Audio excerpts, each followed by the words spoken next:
Selamat malam untuk kita semua. Di sini saya akan menjelaskan sedikit buku ketiga dari seminar masalah sosial yang berkaitan dengan antisosial media sosial. Lebih mendasar lagi, antisosial media mengkaji mediasi dari kejahatan melalui media sosial. Seperti yang dijelaskan oleh Coudray dan Hepp, dunia sosial tidak hanya dimediasi, tetapi dimediasi itu berubah dalam dinamika dan struktur oleh peran media yang terus-menerus memang secara rekursif bermain dalam konstruksinya. Mediasi kemudian mengacu pada proses di mana perubahan dalam media dan teknologi komunikasi datang untuk mengubah masyarakat. Dalam memeriksa kejahatan mediatisasi melalui media sosial, oleh karena itu, media antisosial juga jatuh dalam bidang kriminologi digital yang sedang berkembang, yang berkaitan dengan bagaimana kejahatan dan keadilan dilakukan, ditangkapi dalam masyarakat digital, media komputasi, dan seluler. Dalam memeriksa pemantauan kejahatan di Facebook, antisosial media mengambil studi perangkat lunak, terinspirasi pendekatan untuk memetakan ketidaksabaran teknologi Facebook, struktur data yang sering dianggap biasa dan tak terlihat yang aktif membentuk praktisi manusia di dalam platform, atau untuk menyalahgunakan seperti analisis yang bersangkutan terutama dengan efek kriminogenik dari media antisosial di Facebook. Dapat dikatakan bahwa itu memetakan ide dari ketidaksadaran teknologi situs, bentuk-bentuk gratifikasi yang tidak disengaja, tidak terkendali, dan seringkali berbahaya menjadi perilaku yang dipromosikan oleh arsitektur situs pada penggunanya. Saya berfokus pada 3 karakteristik teknologi Facebook: bahwa sadar dan implikasinya untuk mediasi rekaman, pelanggaran di platform, interfitas mereka, pembinaan mereka, hiperkonektivitas dan personalisasi, dan kurasi algometriknya konten. Awal dalam fokus dari kebanyakan studi kriminologi komputasi lainnya, media nasional hingga kini, sampai sekarang kriminologi tertarik pada algoritma, cenderung fokus pada peran mereka dalam permosilan prediktif dan risiko aktuaria penilaian dalam bidang peradilan pidana. Studi semacam itu terutama meneliti bagaimana algoritma datafikasi dan data telah mempengaruhi cara kejahatan dipahami dan ditangkapi oleh lembaga peradilan pidana. Penggunaan media sosial yang merusak konseptualisasi saya tentang media antisosial jauh lebih sempit, yang berangkat dari pengertian media antisosial sebagai konten media yang mempromosikan perilaku antisosial, dan gagasan media antisosial sebagai antisosial menggunakan media sosial. Sebaiknya mengkonseptualisasikan media antisosial sebagai kelas media, dan secara khusus kelas media yang secara intrinsik terikat dengan munculnya media sosial partisipatif.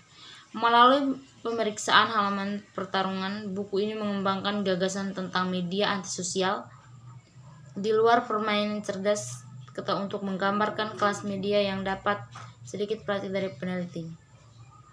Seperti yang saya tunjukkan, melalui penelusuran konten, konsumsi, dan ekologi media halaman pertarungan, munculnya media antisosial mewakili perubahan kunci dalam kondisi untuk mendistribusikan, menghadapi, dan menonton rekaman tindakan kriminal.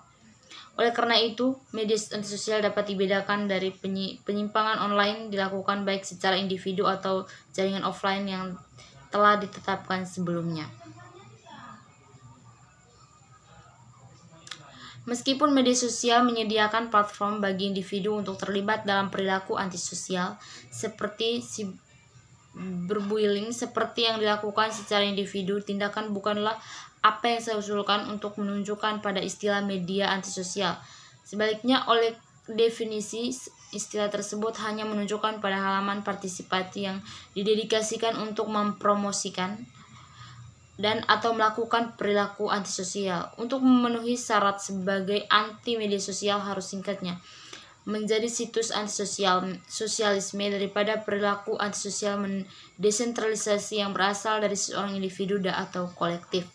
Selanjutnya, sementara media antisosial berpartisipasi dalam menyediakan pengguna mereka keterjangkauan untuk menanggapi rekaman mereka lihat. Mereka sering didukung oleh distribusi audiens, struktur dengan administrasi halaman mendistribusikan materi transgresif ke pengunjung sebuah halaman.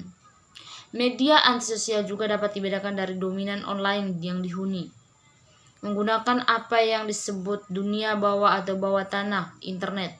Banyak yang telah ditulis pada materi transgresif dalam apa yang disebut digital bawah tanah.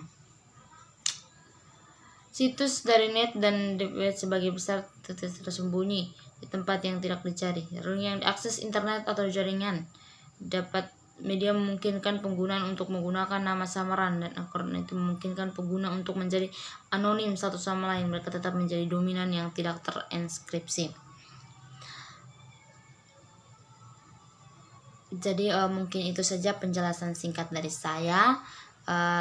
Kita akan menyaksikan sedikit video tentang penipuan di media sosial. Pesan Pak di handphonenya Pak. Ada nggak terima SMS? Sebentar, tak lihat tadi toko. Oh iya, Tokopedia Pak. Iya, berapa kodenya? Kode verifikasinya berapa Pak? Kode verifikasinya ini apa ya? 4 angka berapa? 4 angka. Berapa? Bentar Pak, saya tak cari kacamata dulu. Ini kecil sekali Pak. Sebentar Pak, tak tulis dulu yang tadi Bapak yang ini Pak. Apa namanya? Yang itu tadi caranya piye? Kodenya, berapa kodenya?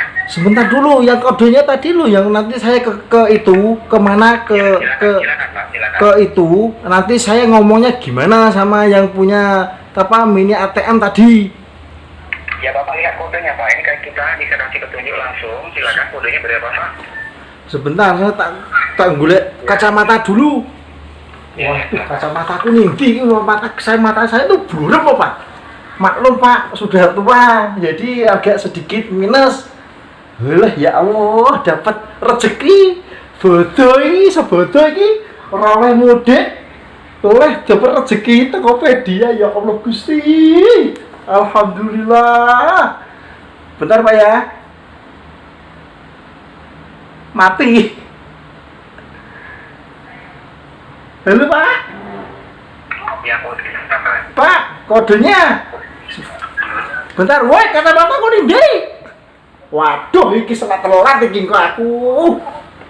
Kacamata. Mas, kacamataku mana, Mas? Tak roh. Gak roh. Saya sedikit menjelaskan dari video sebelumnya yang sudah kita nonton bersama bahwa di video tersebut berisi makna atau maksud tertentu yang berkaitan dengan media sosial di zaman sekarang ini. Banyak sekali media-media sosial yang sudah disebarluaskan, di mana media-media sosial tersebut memberikan dampak yang negatif, ada juga yang positif. Dari dampak yang negatif seperti ada penipuan, ada kejahatan-kejahatan yang dilakukan di media sosial.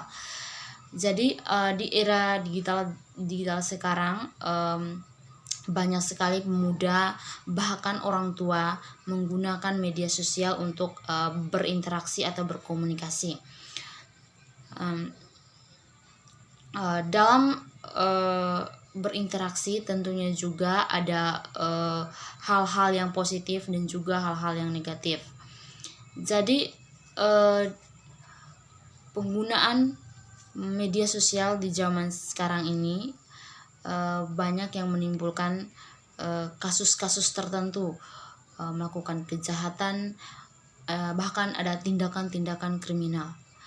Mungkin itu saja penjelasan singkat dari saya. Sekian dan terima kasih.